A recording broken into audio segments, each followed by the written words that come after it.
오늘 주신 하나님의 말씀은 누가복음 9장 57절에서 62절까지의 말씀입니다. 우리 한 절씩 나누어서 교독하도록 하겠습니다. 길 가실 때에 어떤 사람이 여짜오되 어디로 가시든지 나는 따르리이다.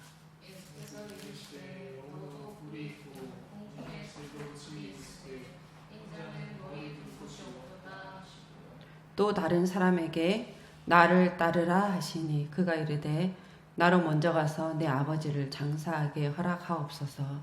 이르시되 죽은 자들로 자기의 죽은 자들을 장사하게 하고 너는 가서 하나님의 나라를 전파하라 하시고 또 다른 사람이 이르되 주여 내가 주를 따르겠나이다마는 나로 먼저 내 가족을 작별하게 허락하소서.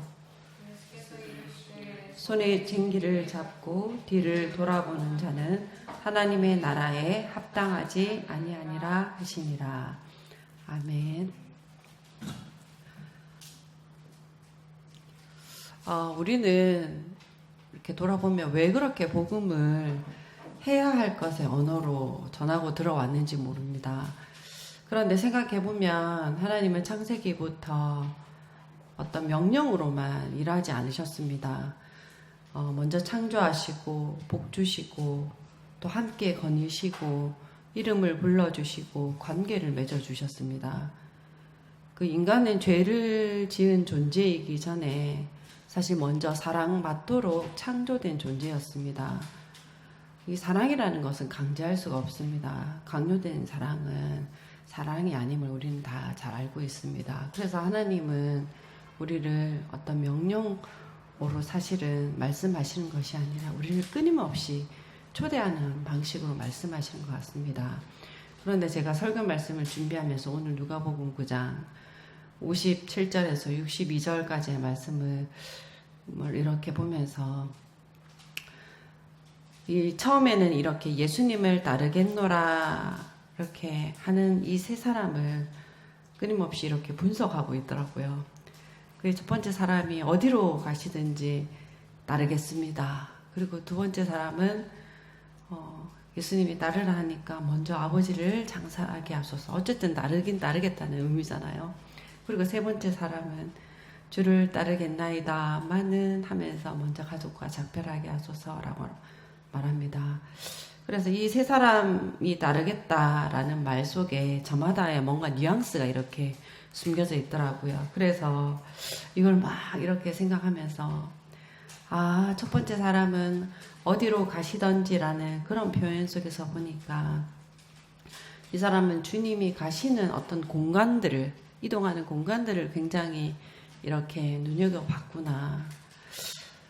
그런데 예수님께서는 여우도 굴이 있고 공중에 새도 집이 있을 때 인자는 머리 둘 곳이 없다라는 그가 생각하는 어떤 공간의 의미에 찬물을 쫙 키얹는 말씀을 하십니다. 그러니까 우리가 안정감과 소속감을 느끼는 그런 공간적인 안락함, 울타리가 확보되어야지만 주님을 따르겠다라는 그런 우리의 조건부적인 신앙을 깨뜨리시는 거구나.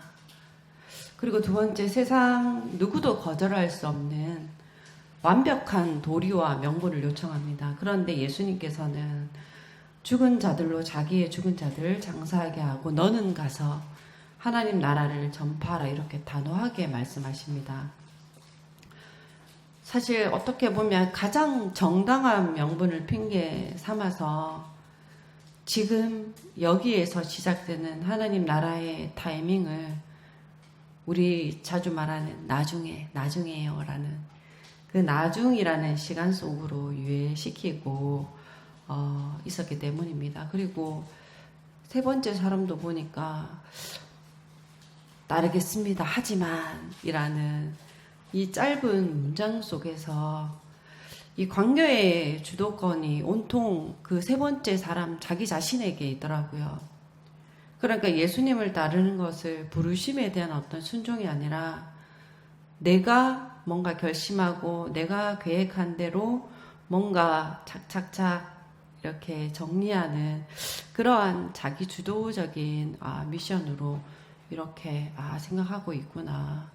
그래서 첫 번째 사람은 공간의 문제를 가지고 있었고, 두 번째 사람은 어떤 시간의 문제를 가지고 있었고, 세 번째 사람은 자신의 어떤 계획과 조건의 문제를 가지고 있구나, 이렇게 분석하면서 제 자신이 이렇게 고개를 끄덕이고 있더라고요. 그런데 묵상을 계속 하다 보니까 이런 생각이 듭니다. 왜 이 세 사람은 이왕 따르겠다고 한 사람들이잖아요. 따르겠다고 했으면 주님 말씀만 하옵소서, 제가 따르겠습니다. 이렇게 뭔가 좀 이렇게 깔끔하게 단호하게 이렇게 그러한 응답을 했으면 좋았을 텐데 왜 이렇게 하지 않았을까? 아니면 예수님은 정말 예수님은 내가 따를 수밖에 없는 이런 분이시기에 내가 따르겠습니다. 내가 이토록 허물 많고 자격 없는 자이지만 주님을 따르겠습니다. 라는 이런 자기 고백이 오늘 이 본문에는 없습니다. 그러니까 마치 예수님을 따르는 것을 내 스케줄과 기준에 맞춰서 해내야 되는 의무나 정당한 어떠한 일로 바라본 건 아닐까. 그러니까 공간이 필요했고 시간에 어떠한 순서를 조율해야 했고 나의 결단을 확인하고 싶었던 것이 아닐까. 그러면서 동시에 나는 왜 이 세 사람만 이렇게 분석하면서 바라보고 있었을까? 정작 이 본문에서 가장 중요한 분, 이 세 사람이 따르려고 하는 분은 예수님이시잖아요. 그런데 왜 이 세 사람만 계속 봤지라는 생각을 하면서 본문 앞으로 다시 이렇게 돌아가 보았습니다. 누가복음 9장 51절이 이렇게 시작해요.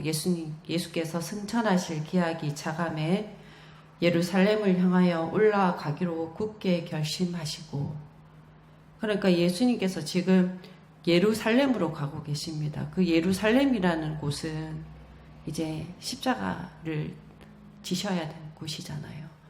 십자가를 향해 가고 계시다는 것입니다. 그렇다면 다시 예수님께서 왜 예루살렘으로 가고 계실까? 이 질문을 다시 또 해보았습니다. 그랬더니 조금 다르게 본문이 보이더라고요. 예루살렘이라는 것은 예수님께 성공의 도시가 아닙니다. 거기에는 배신이 있고 조롱이 있고 고난과 죽음의 십자가가 있습니다. 그런데도 예수님은 굳게 결심하셨다, 이렇게 성경은 말하고 있습니다. 그리고 이것을 원문을 찾아서 보니까 얼굴을 굳게 정하셨다 라는 표현으로 되어 있더라고요. 그러니까 마치 시선을 떼지 않는 사람처럼 뒤를 보지 않고 망설이지 않았다는 그러한 의미입니다. 예수님은 그렇다면 왜 이 길을 가셨을까? 우리 끊임없이 주입하듯 예수님이 왜 십자가를 지셨을까? 들었잖아요. 그런데 결론부터 확실하게 말씀드리자면 바로 사랑 때문이잖아요. 아버지를 향한 사랑, 그리고 잃어버린 사람들을 향한 사랑, 제자들을 향한 사랑, 그리고 세상을 향한 사랑 때문이었습니다. 예수님께서 그렇다면 예루살렘으로 가신 걸음은 어떤 의무나 사명감 이런 것보다, 그리고 단순히 어떤 물리적으로 땅을 밟고 지나간 그런 걸음은 아니었습니다.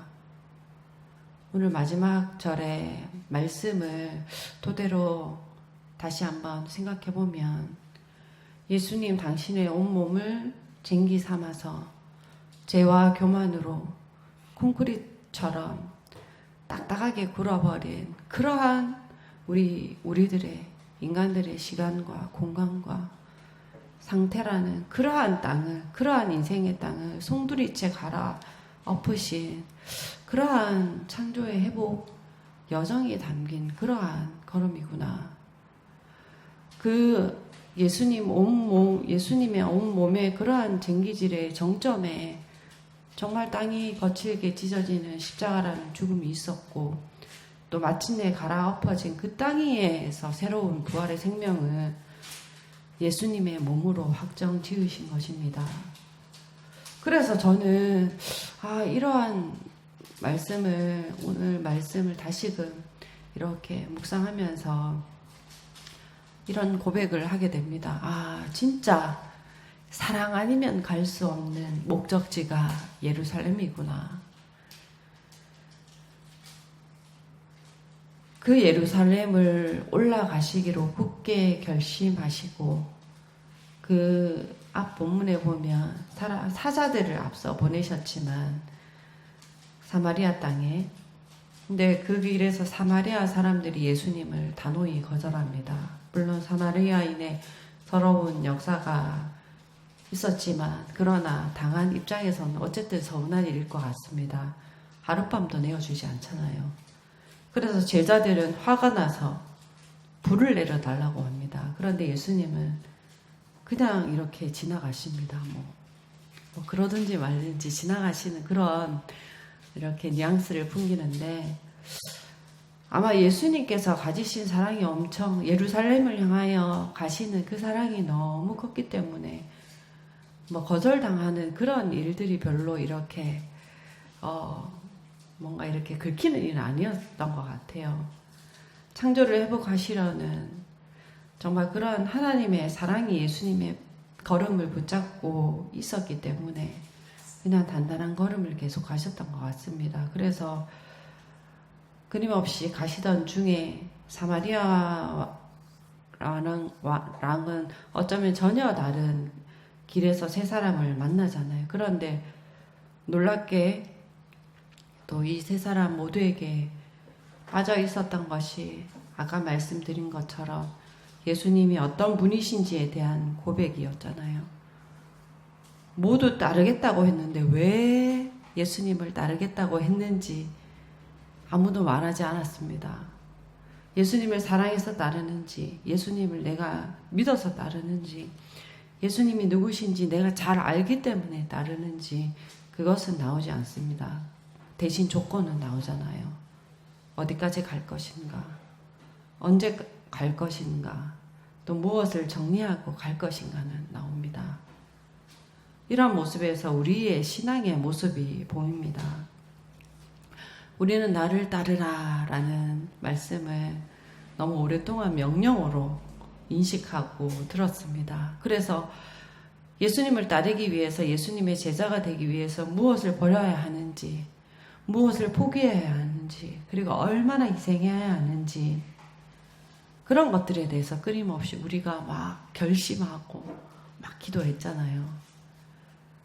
그런데 예수님께서는 그렇게 뭔가 일을 하자고 우리를 부르시는 것이 아니라 하나님 나라를 함께 살아갈, 함께 일구는 동역자를 부르시는 것이더라고요. 그래서 예수님께서 마지막에 이 쟁기를 말씀하시는 뜻이 이거구나라고 생각이 드는데, 마지막 절에 손에 쟁기를 잡고 뒤를 돌아보는 자는 하나님 나라에 합당하지 아니하니라. 저 역시 사실 이 말씀을 오랫동안 좀 오해했습니다. 그러니까 뒤를 보지 말라는 그러한 경고로 읽었거든요. 그러니까 선택과 집중, 이 선택과 집중의 중요함으로 이 구절을 읽었습니다. 그런데 손에 쟁기를 잡고 뒤를 돌아보지 말아라. 근데 이게 사실 다 감이 안 오더라고요. 왜냐하면 내가 뭐 농사를 지어본 것도 아니고 손에 쟁기를 지어본 것도 아니고 하니까 이거 어떻게 내가 조금 더 이해를 할까 생각을 하는데 잘 모르겠다. 일단 그래, 잘 모르는 내 자신을 인정하자. 그런데 나는 내 몸은 잘 모르지만 이렇게 농부를 한번 깊이 좀 생각을 해봤어요. 그런데 오늘 말씀에 좀 기준에 표현하자면, 농부는 뒤를 돌아보려고 애쓰는 사람이 아닙니다. 먼저는. 왜 뒤를 돌아보려고 애쓰지 않느냐 하면, 앞에 있는 밭에 마음을 오롯이 빼앗긴 사람이니까요. 그러니까 흙을 만지고 돌을 고르고 또 고랑을 만들고 생명이 자랄 그러한 자리를 준비하니라. 그러니까 뒤를 돌아볼 겨를이 없는 자가 농부겠구나. 진짜 농부는.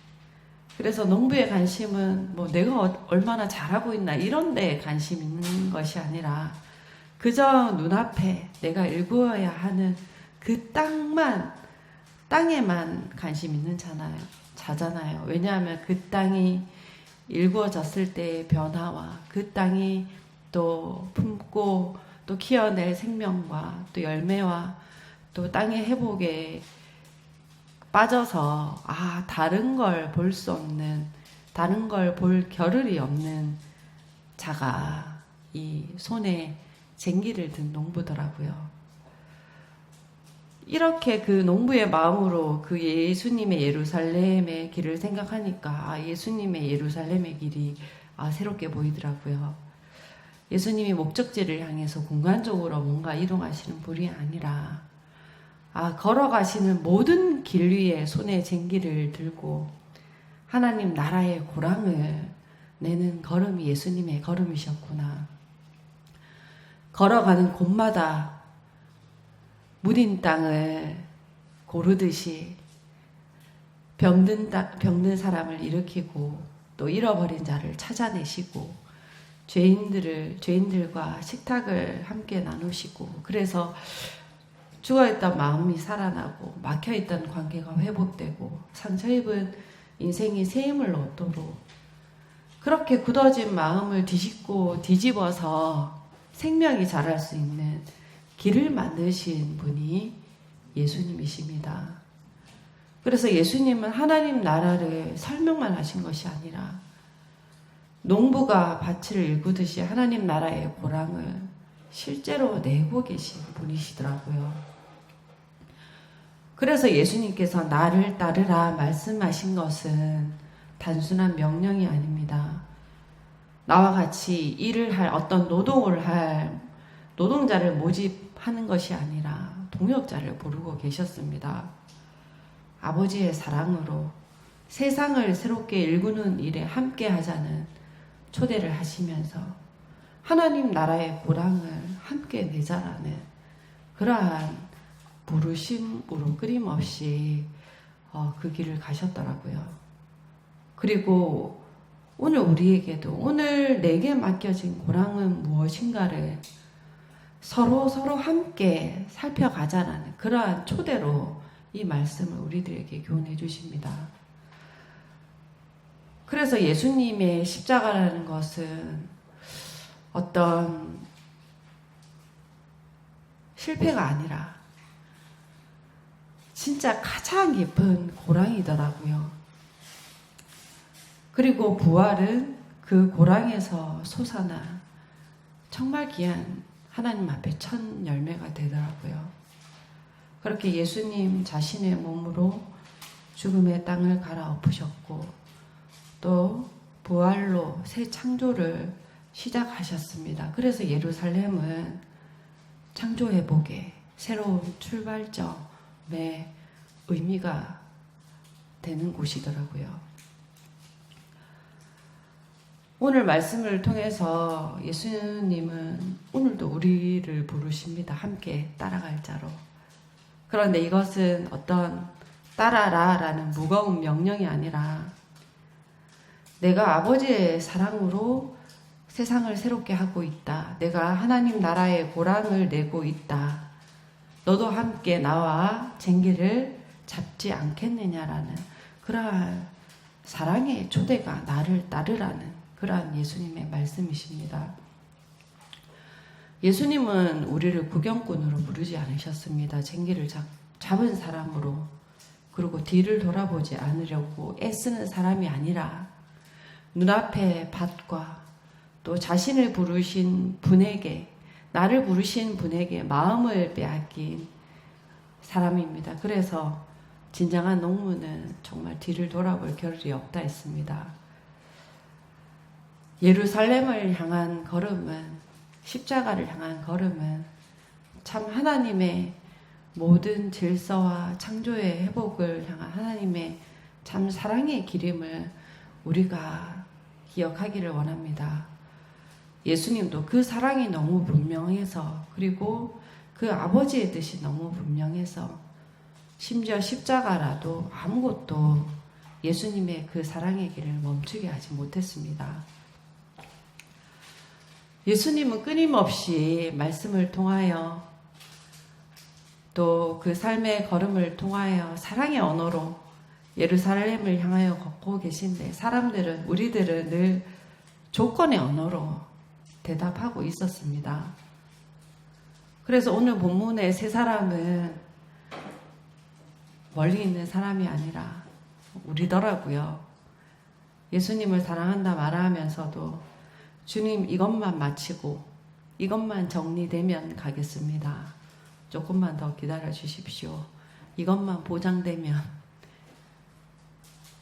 가겠습니다. 라는 그러한 조건의 언어로 끊임없이 우리가 대답할 때가 많더라고요.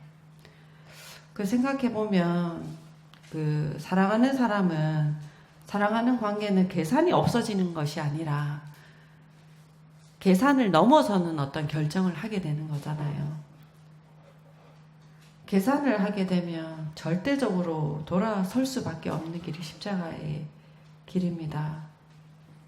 그런데 오늘 말씀은 오히려 예루살렘을 묵묵히 걸어가시는 예수님의 사랑의 그 걸음을 우리들에게 보여주시고 그 사랑의 걸음을 집중하라고 알려주시는 말씀으로 받게 됩니다.